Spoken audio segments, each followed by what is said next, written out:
For years, the sphere network has been dismissed as fringe speculation. But in 2025, new discoveries have pushed the debate into sharper focus. Patrick Jackson and others point to tunnel footage and unusual underground activity as signs of a hidden system at work, while critics caution that many of these claims still need independent verification. Jackson, for example, has circulated footage he believes depicts gray entities in subterranean spaces, though these remain highly contested and without government confirmation. Meanwhile, official planning documents show authorities themselves are adjusting priorities.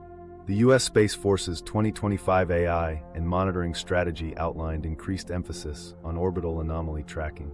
Combined with ongoing sightings of synchronized luminous spheres above critical sites, the discussion has shifted. What once sounded like speculation is now a field full of competing evidence and rising stakes.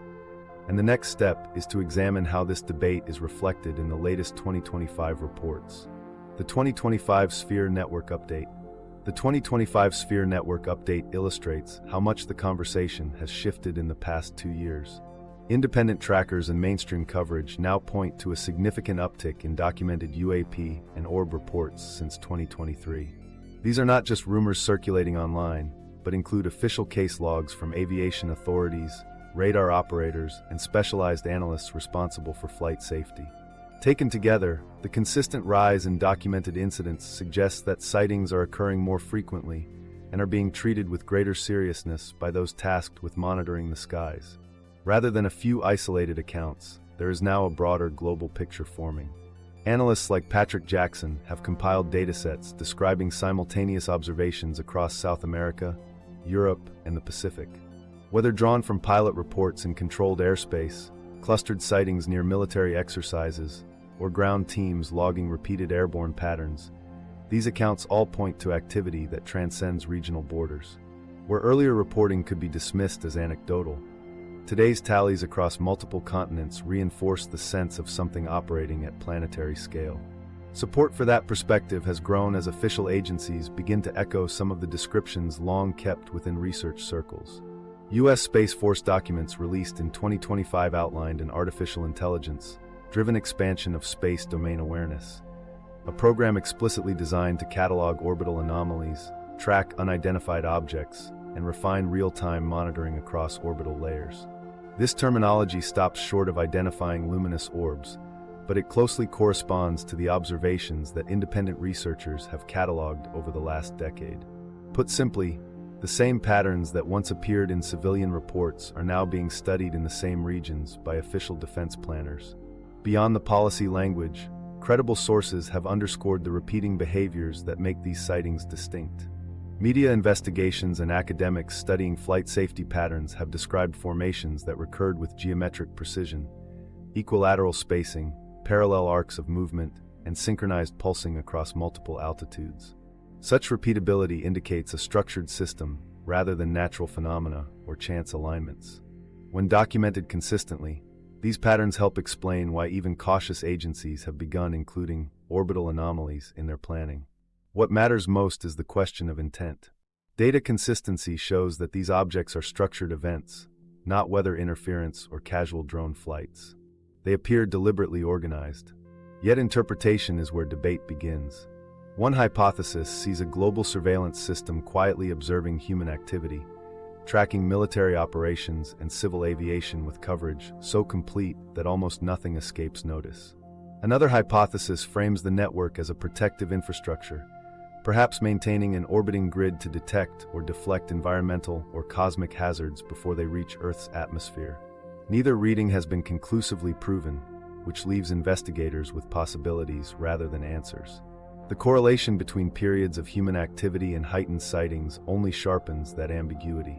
When war games ramp up, or when satellite constellations rapidly multiply, reports of sphere formations climb. During calmer intervals, they lessen in visibility but never vanish.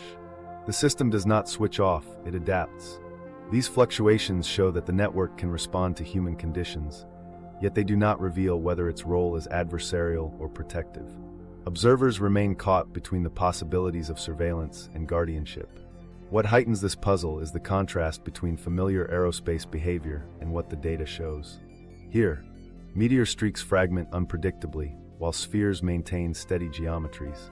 Conventional satellites reflect sunlight briefly before fading from view, yet recorded orbs hold position for extended periods or track aircraft for long distances.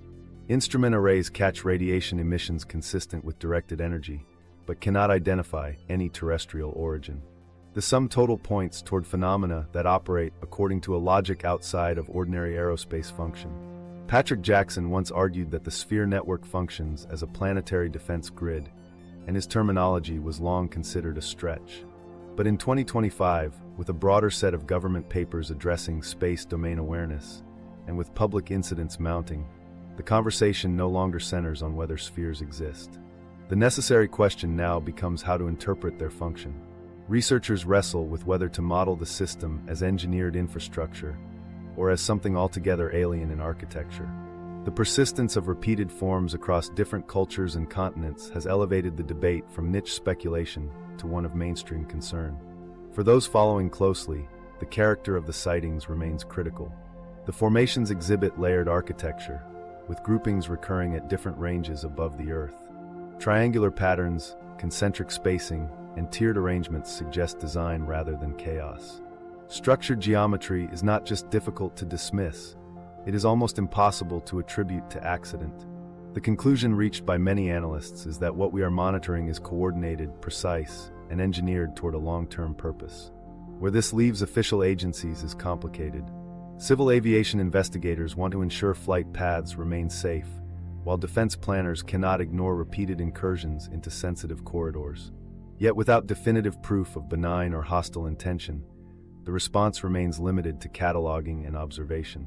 Civilian researchers have pressed for stronger disclosure, especially following the UAP Disclosure Fund's 2025 Capitol Hill briefing, where former intelligence officers testified that additional transparency could unlock technical and scientific breakthroughs. The momentum for disclosure continues to grow, but so does the uncertainty of what deeper recognition might reveal. So the 2025 update is less about confirmation of existence and more about shifting responsibility. Civilian observers, academic analysts, and now national defense planners all converge on a shared conclusion. The phenomena are persistent, measurable, and organized. What diverges is how to label that system. Surveillance mechanism? Defense infrastructure? Experimental artificial intelligence deployed beyond Earth? Each frame has different consequences, yet they all acknowledge the same structured presence. As the reports accumulate, one fact becomes unavoidable. Visibility breeds clarity, and clarity demands explanation. The sphere network may no longer be a term used by officials, but the descriptions embedded in official strategies line up neatly with the language long used by independent researchers. The gap is narrowing, even if consensus remains distant. Understanding the way the network actually functions, the mechanics that keep it synchronized in the sky, the layers at which it operates, and the techniques it might employ to maintain such precision, has become the next priority for anyone trying to make sense of the phenomena. That is the point where the story now turns. How the sphere network operates. When researchers attempt to explain not just what is seen in the sky but how it functions, the most widely cited model comes from Patrick Jackson. His framework divides sightings into three types, organized in layers stacked above one another. Many independent investigators have adopted this classification because it organizes otherwise scattered observations into something resembling a system. It is worth noting, however, that government agencies such as ARRO have not officially endorsed this terminology. Within official reports, the three-tier model remains only a hypothesis circulated in research circles. According to Jackson's model, the lowest layer is Type 3, appearing at or near the ground. Witnesses often describe these spheres hovering silently near vehicles, gliding over lakes, or suspended just above treetops. Their movements give the impression of scanning or probing specific locations rather than drifting without purpose. Unlike short-lived flashes or reflections, these remain visible long enough to be recorded from multiple angles, strengthening the case that they are not tricks of light. The mid-layer, Type 2, operates across treetop height up toward the lower edge of orbit. Reports compiled over wide regions show the same formations tracked simultaneously across dozens of kilometers. In particular, pilots have logged Type 2 spheres pacing alongside their aircraft. Military flights sometimes record them closely tailing exercises, while routine commercial flights on the same corridors often pass unnoticed. Many researchers interpret this midlayer as a relay network, bridging signals and control between ground-level interactions and the higher architecture above. Type 1 represents the most distant and visually dramatic arrangements. These spheres typically appear in triangular groupings or wider V-shaped patterns in orbital space, starkly distinct from cataloged satellites or stellar formations. When tracked, their geometries line up in ways that strongly resemble engineered constellations. The broad triangles expand or contract in proportion to an observed target's distance, much like surveyors adjusting their measuring base. Many observers believe these formations act as coordination hubs, anchoring the entire layered structure that spans from ground level to the edge of orbit. The simplest way to picture this architecture is to think of it as echoing familiar communication networks. Type 3 behaves like local sensors, operating close to the surface. Type 2 acts like regional relays, stitching together wider coverage. Type 1 occupies the coordinate hubs above, where the system can oversee entire regions at once. It mirrors the way cell towers, data relays, and satellites line up in our own infrastructure, only here it appears to function seamlessly and on a planetary scale. Analysts have observed that these spheres often fix themselves in equidistant geometric spacing, forming patterns that correspond to trilateration mathematics. This is the same principle underpinning modern GPS and mobile tracking. 3 or more points combine to lock the position of a target. Jackson and several mathematicians who have modeled these arrangements argue that this geometric consistency points to a positioning or targeting function on Earth's surface and in near-Earth airspace. Not everyone agrees, but the repeated appearance of these geometries suggests more than random placement. Where the resemblance to communication technology becomes more technical is in the energy signatures detected during sightings. Researchers including Jackson, independent sensor specialists such as Jim Segala, and teams working near reported hotspots have documented microwave bursts coincident with sphere appearances. These bursts occur in frequency ranges used by advanced scanning and communication systems. They are not always stable readings, but the consistency of their timing raises the possibility that this is how the system transmits or maintains its connections. Alongside microwave emissions, some teams have recorded short gamma radiation spikes in areas of activity, especially at ground level. These signatures differ from steady cosmic rays, as they are brief and localized. Environmental monitors have picked up flashes aligned with reported sightings rather than random background radiation. While the overall radiation levels tend to decline quickly, the correlation has led several researchers to suggest these byproducts are part of the sphere's operating mechanics rather than natural phenomena coinciding by chance. Such claims remain debated, yet they hint at an energetic process occurring beneath the visible surface of the lighted orb itself. Still, it is important to recognize pushback against these interpretations. Government scientists, including those in ARRO, have acknowledged receiving and cataloging UAP reports but remain cautious. In their public statements, they have said they have not identified verifiable evidence of extraterrestrial technology. For that reason, the trilateration or targeting model should be considered one possible hypothesis rather than a confirmed mechanism. The resemblance to our networks may be remarkable, but resemblance is not proof of intent. If we accept the working hypothesis, the system appears capable of both upward and downward communication. Type 3 spheres gathering data at the surface would transfer signals upward through Type 2 relays and into coordinating Type 1 grids. At the same time, bursts of microwave energy suggest information may also flow back down, perhaps issuing commands or adjustments.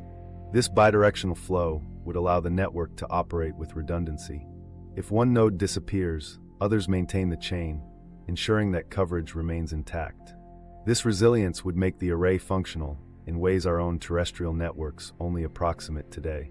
Witnesses exposed at close range sometimes report dizziness, nausea, or temporary disorientation while near these spheres. Jackson and others theorize that what people experience may be a byproduct of microwave or gamma emissions rather than deliberate targeting. The physiological overlap with accounts from paranormal and abduction cases adds another layer of complexity. While it remains speculative, these effects imply that the system does more than passively observe. It may unintentionally or deliberately shape conditions around it. From an investigative standpoint, the consistency across thousands of accounts forces attention. We see layers interlocking in a structured way, bursts that suggest active signaling, and geometries that map onto mathematical patterns used in advanced positioning.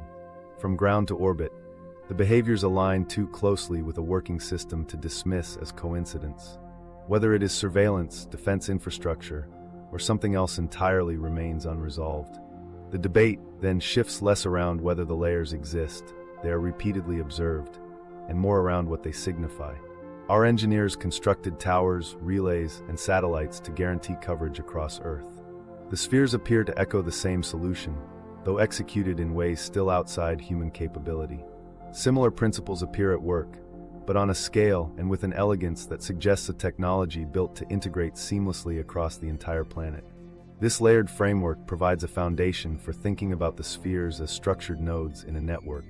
But a lingering question arises. If the architecture extends downward and upward, where does the real control point lie? Observing the sky gives us one perspective. The next step is to examine whether traces on the ground, or beneath it, might complete the picture of how this system operates.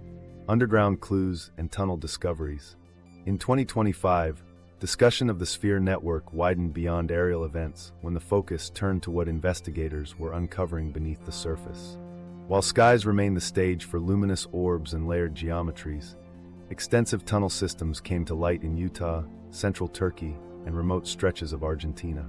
Equipped with ground-penetrating radar and updated survey techniques, research teams reported vast underground corridors not tied to any known archaeological record. Some stretched for miles, following straight, deliberate lines that did not resemble the uneven shapes of natural caves. Their construction hinted at deliberate design. Utah contained segments appearing reinforced for long-term resilience. Turkey revealed arched ceilings with industrial precision, and Argentina presented vertical shafts that opened into grid-like nodes suggestive of entry points rather than accidental fissures. Note, law enforcement also confirmed highly engineered cross-border tunnels in 2025 along the U.S.-Mexico border, some nearly 3,000 feet in length, designed by smugglers for criminal use. These are verifiable and documented by Customs and Border Protection. They illustrate how sophisticated underground engineering can result from human activity. It is important not to conflate those findings with more speculative claims about ultraterrestrial installations. Theories linking undocumented tunnels in Utah, Turkey, or Argentina to the sphere network come largely from independent investigators and have not been validated by government science agencies. Reports from Jackson's team described scorched bands along the walls of several tunnel sites. In some cases, the stone was fused into hardened layers that appeared altered by intense heat. Laboratory tests noted unusual heat-altered characteristics, but no consensus exists on an origin. Independent geological reviews have not confirmed an anthropogenic or non-industrial energy source, and some geologists argue that rare but natural thermal or geological processes could explain these features. Alongside these scorched surfaces, Jackson has pointed to scattered metallic flecks embedded in the walls. His team described the samples as magnetically active and distinct from common mining residues. While these claims add intrigue, further peer-reviewed examination remains necessary before drawing firm conclusions about their significance. The similarities observed across regions, the scorched walls, metallic traces, and geometric passageways, prompted questions about whether these systems share more than coincidence. If they are not natural formations, their consistent features across continents suggest either a hidden multinational initiative or potentially something even less conventional. Yet here again experts caution restraint. Human infrastructure, from ancient underground dwellings in Cappadocia to modern smuggling tunnels, shows how engineering underground passages is well within our known capabilities. Jackson's interpretation frames these anomalies as possible evidence of embedded infrastructure tied to the sphere network, but official bodies have not accepted that conclusion. The most controversial material has been video evidence circulated by Jackson and his collaborators. In early 2025, his team released enhanced footage from exploratory cameras positioned in Utah passages. The recordings show what they interpret as tall, smooth figures moving through the corridors. The entities appear elongated, matte in surface texture, and, distinct from the archetypal gray, imagery familiar from older UFO lore. More striking is the reported distortion in the footage.